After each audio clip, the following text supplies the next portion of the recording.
Good morning प्यारे विद्यार्थियों। हमारा जो चैप्टर चल रहा है वो चल रहा है अपवाह का। अपवाह के अंतर्गत हमने प्रीवियस वीडियो तक प्रमुखतः अध्ययन किया भारत की प्रायद्वीपीय नदियों का।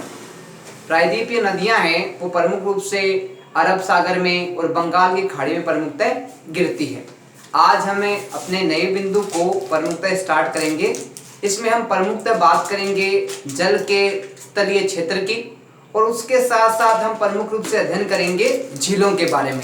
ये झीलें हैं वो किस प्रकार से लाभकारी है, झीलें हैं उन्हें पानी है वो किस प्रकार का प्रमुख रूप से मिलता है। इसके साथ साथ जो समुद्र, नदियों और झीलों का पानी है वो किस प्रकार से सामाजिक और आर्थिक जीवन में प्रमुख रूप से क्या लाभ प्रदान करता है, इसके बारे में हम विस्तार से चर्चा करेंगे, विस्तार से अध्ययन करेंगे।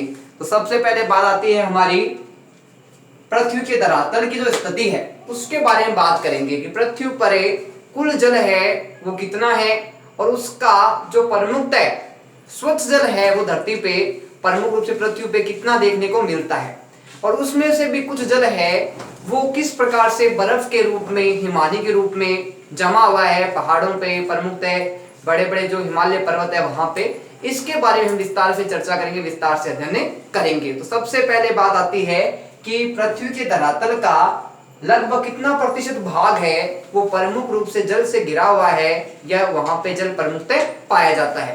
तो ध्यान रखना, पृथ्वी का जो धरातल है उसका 71% भाग, कितने प्रतिशत भाग है? 71% भाग है वो प्रमुखतः किससे ढका हुआ है? जल से घिरा हुआ है। तो एक बात क्लियर है यहाँ पे कि पृथ्वी के धरातल का जो कुल हिस्सा है उसमें से कितने प्रतिशत क्षेत्र पे प्रमुखतः क्या है? जल पाया जाता है। तो 71% भाग पे जल पाया जाता है। अब बात आती है स्थल कितने प्रतिशत भाग पे पाया जाता है? तो 29% भाग पे प्रमुखतः स्थल पाया जाता है। अब इस 71% जल को हम एक 100 इकाई के रूप में मान लेते हैं, 100 एक मापक तत्व के रूप में इसको मान लेते हैं और इसके आधार पे हम वर्णन करेंगे, इसको समझने का प्रयास करेंगे कि कितना जल है वो खारा है, कितना जल है वो स्वच्छ है और कितना जल है वो हिमानी प्रमुख रूप से पहाड़ों पे, हिमालय पे प्रमुख रूप से बर्फ के रूप में जमा हुआ है। इसके बारे में विस्तार से चर्चा करेंगे। सबसे पहले बात आती है कितना जल लवणीय है। लवणीय का मतलब होता है खारे जल से, यानी अधिकतर जो जल है वो प्रमुख रूप से पाया जाने वाला है वो खारा जल है। तो अब बात आती है कि कितना प्रतिशत जो जल है वो लवणीय है, खारा है, नमक युक्त है। तो ध्यान रखना 97% है वो जल है वो प्रमुखतः खारा है। यहाँ कुल जल को हमने 100 इकाई में विभाजन किया है। तो कुल 100 इकाई है उसमें से मान लो 100% अपन ने बनाया इसको, 100% में 97% जो जल है वो लवणीय जल है, वो खारा जल है। बात आती है कितना जल स्वच्छ जल के रूप में उपलब्ध है, यानी पृथ्वी के धरातल पे जो कुल जल है उसका 97% जल तो क्या हो गया? खारा हो गया, लवणीय युक्त हो गया। अब बात आती है कि पृथ्वी पर उपलब्ध जो शेष जल है, स्वच्छ जल है, वो कितना स्वच्छ जल है? तो ध्यान रखना 3% जल है वो स्वच्छ जल माना जाता है। अब ये 3% जल है इसका भी हम विभाजन करेंगे, प्रमुख रूप से इसको बांट देंगे। तो ध्यान रखना कि बात आती है कि हिमानी के रूप में कितना प्रतिशत जल है वो बर्फ के रूप में, हिमानी के रूप में प्रमुखतः जमा हुआ है, ग्लेशियर के रूप में जमा हुआ है। तो ध्यान रखना इसका जो 3/4 भाग है अगर हम प्रमुखतः इसका विभाजन करें तो लगभग जो इसका हिस्सा है 3% का, लगभग 2% जो भाग है वो जल प्रमुखतः क्या है कि हिमानी के रूप में, बर्फ के रूप में प्रमुखतः जमा हुआ है। तो बात आती है कि अब कुल जल में से जो स्वच्छ जल है, जो पीने योग्य जो जल है वो कितना बचता है? तो ध्यान रखना 1% जल है वो मनुष्य के पीने के लिए प्रमुख रूप से उपयोगी माना गया है, स्वच्छ माना गया है, शुद्ध माना गया है। तो एक प्रकार से कहा जाए तो पृथ्वी पे स्वच्छ जल है वो बहुत ही कम उपलब्ध है। अधिकतर जल तो क्या है? खारा है। और जो 3% जल बचता है उसमें से ही क्या है कि हिम के रूप में 3/4 भाग पे क्या है वो जमा हुआ है। लगभग 1% जल है वो मनुष्य के जल स्वच्छ रूप में, पीने के रूप में प्रमुखतः काम आता है। अब आगे हम बात करेंगे झीलों की। जिस प्रकार से नदियों का किसी देश के सामाजिक आर्थिक विकास में महत्वपूर्ण योगदान रहता है, ठीक उसी प्रकार क्या है कि झीलें भी किसी देश के सामाजिक और आर्थिक विकास में महत्वपूर्ण भूमिका निभाती है, महत्वपूर्ण इनका योगदान रहता है। तो सबसे पहले बात करते हैं कि झीलें होती क्या है, किस प्रकार से झीलों को हम परिभाषित कर सकते हैं। तो ध्यान रखना कि जल का वह स्थिर भाग जो चारों तरफ से स्थल खंडों से घिरा हो उससे झीलें कहते हैं। यानी जल का वह स्थिर भाग, यानी जल है वो स्थिर है, लगातार बहता जा रहा है, किसी प्रकार से उसमें अवरोध उत्पन्न नहीं होता। इसके साथ साथ क्या है, चारों तरफ से स्थल खंडों से, यानी चारों तरफ से उसके आवरण है वो घेर रखा है, और बीच में क्या है कि जल बहता रहता है, उसे प्रमुखतः क्या कहा जाता है, झीलें कहा जाता है। ध्यान रखना, जल है वो स्थिर भाग है और उसको चारों तरफ से किसने घेर के रखा है, स्थल खंडों ने घेर रखा है, और स्थल खंडों के बीच में है वो जल का प्रवाह देखने को मिलता है। तो इसे जल को क्या कहा जाएगा, प्रमुखतः झीलें कहा जाता है। अब आगे बात आती है कि झीलों का जल स्थिर होता है। झीलों का जो जल है वो अस्थिर न होके क्या होता है, स्थिर होता है। हम देखते हैं कि नदियों का पानी है वो, कुछ नदियां तो क्या वर्ष पर लगातार बहती रहती है, लेकिन कुछ नदियां है वो प्रमुखतः वर्षा के जल पर निर्भर होती है। तो जो नदियां वर्षा के जल पर निर्भर है वो क्या है कि वर्ष भर नहीं बहती, जबकि जो नदियां हैं वो वर्ष भर बहती रहती है, उनको सदाबहानी नदियां भी कहती है। उसी प्रकार क्या है कि जो झीलों का है, जो समुद्र है, उनका जल है वो स्थिर रहता है, लगातार बहता रहता है, किसी प्रकार के उसके जल में कमी नहीं आती। और एक प्रकार से कहा जाए तो जो समुद्र का जो जल है वो क्या है, स्थिर है। झीलों का जो जल है वो क्या है, स्थिर है। बात आती है कश्मीर घाटी और प्रसिद्ध डल झील। प्रमुख रूप से हम बात करें कि झीलों और समुद्रों की दृष्टि से तो प्रमुख रूप से जो कश्मीर घाटी है और इसके साथ जो डल झील है वो प्रमुख रूप से झीलों का प्रमुख उदाहरण यहाँ पे प्रमुखता देखने को मिलता है, जहाँ खूब हरियाली है, पानी का बहाव भी खूब क्षेत्र में प्रमुख रूप से होता है और बहुत ही आकर्षक है और मन को लुभाने वाला नजारा है इनका प्रमुख रूप से देखने में लगता है।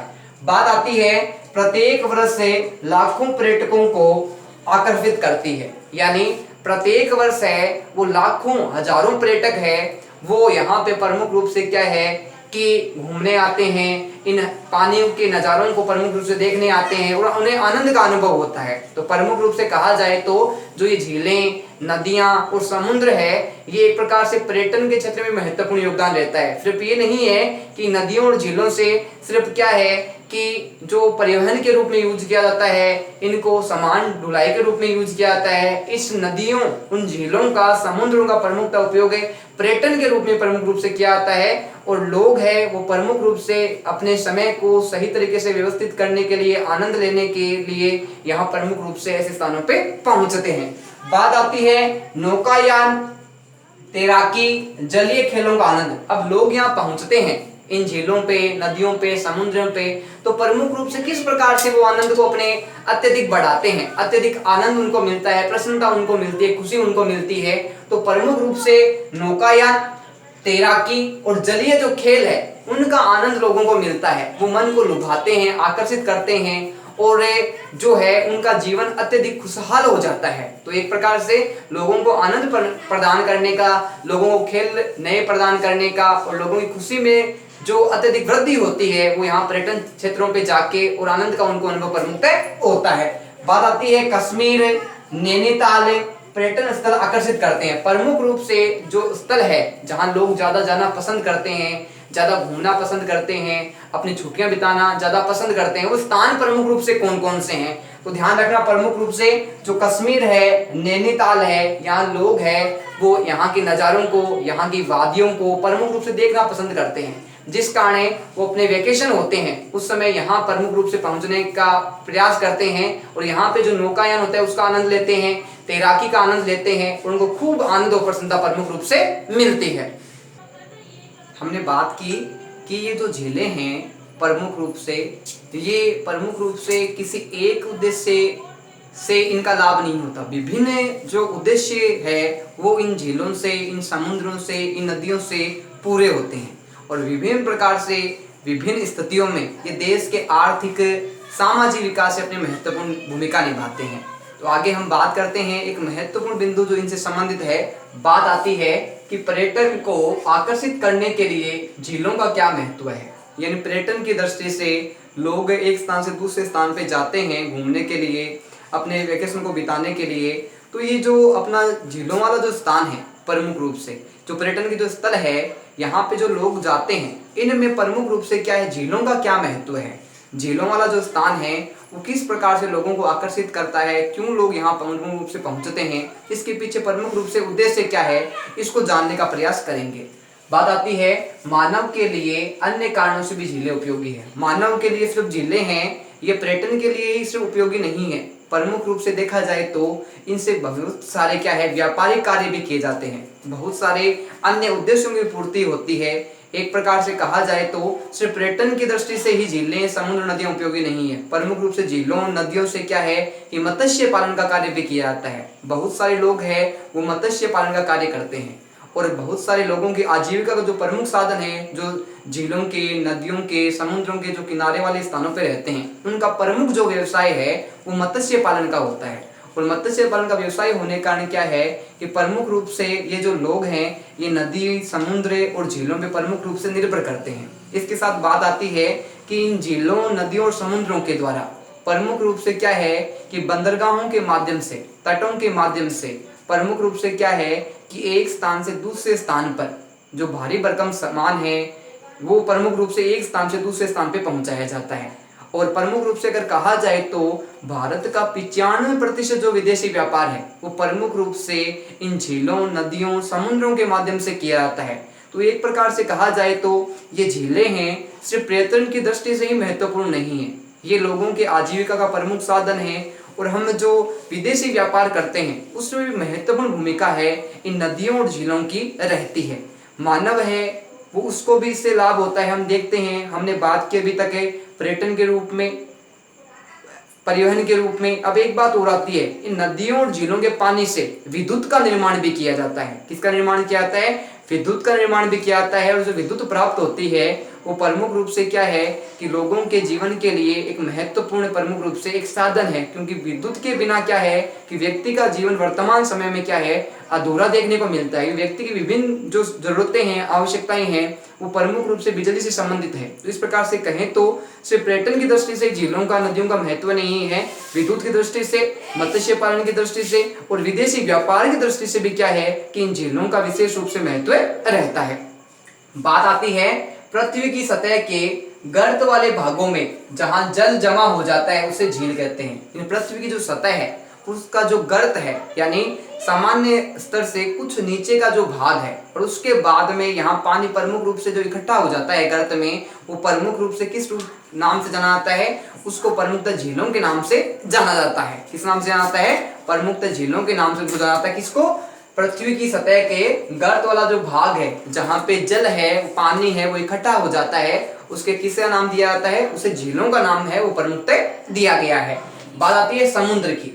हम देखते हैं कि नदियों में पानी का स्तर कम होता है, झीलों में पानी का स्तर कम होता है, लेकिन समुद्र की बात करें तो समुद्र का जो पानी है उसका जल है वो अथाह है, उसकी कोई गणना नहीं की जा सकती, उसका कोई मापन नहीं किया जा सकता। उसकी गहराई को जितना अपन मापने की कोशिश करेंगे वो गहरा उतना ही अधिक गहराई देखने को मिलती है। तो बात आती है समुद्र की। बड़े आकार वाली झीलों को समुद्र कहा जाता है, यानी वह झीलें जो आकार में बहुत अधिक छोटी ना होकर बहुत अधिक बड़ी है, और बड़ी होने के कारण क्या है कि वो झीलें किसका रूप ले लेती है? समुद्र का रूप ले लेती है। एक प्रकार से कहा जाए झीलों का छोटा रूप क्या होती है? नदियां होती है। नदियों का बड़ा रूप क्या होती है? झीलें होती है। और झीलों का बड़ा रूप क्या होता है? समुद्र होता है। यानी गणना तीनों की जाए तो विभिन्न प्रकार से कहा जाए तो जल के जो अथाह सागर है वो तीनों में विभिन्न प्रकार से जल की गहराई है वो अधिक देखने को मिलती है, जल का विस्तार है वो अधिक देखने को मिलता है। बात आती है प्रमुख रूप से उदाहरण हम समुद्र के कुछ क्षेत्रों के या जल के बड़े विस्तार के अपन क्षेत्रों की बात करें तो इसमें कैस्पियन सागर है प्रमुख रूप से, मृत सागर है और अरब सागर है। ये जल के अथाह सागर प्रमुख रूप से हमें देखने को मिलते हैं। बात आती है भारत में बहुत सारी झीलें हैं। झीलें हैं उनमें पानी है वो सिर्फ ये नहीं है खारा ही पाया जाता है, कुछ झीलें ऐसी भी है जिनमें पानी खारे होने के बजाय मीठा पानी प्रमुख रूप से देखने को मिलता है। लेकिन अधिकतर हम बात करें तो झीलों का जो पानी है वो खारा ही देखने को प्रमुखतः मिलता है। बात आती है झीलें आकार व अन्य कारणों से भिन्न है।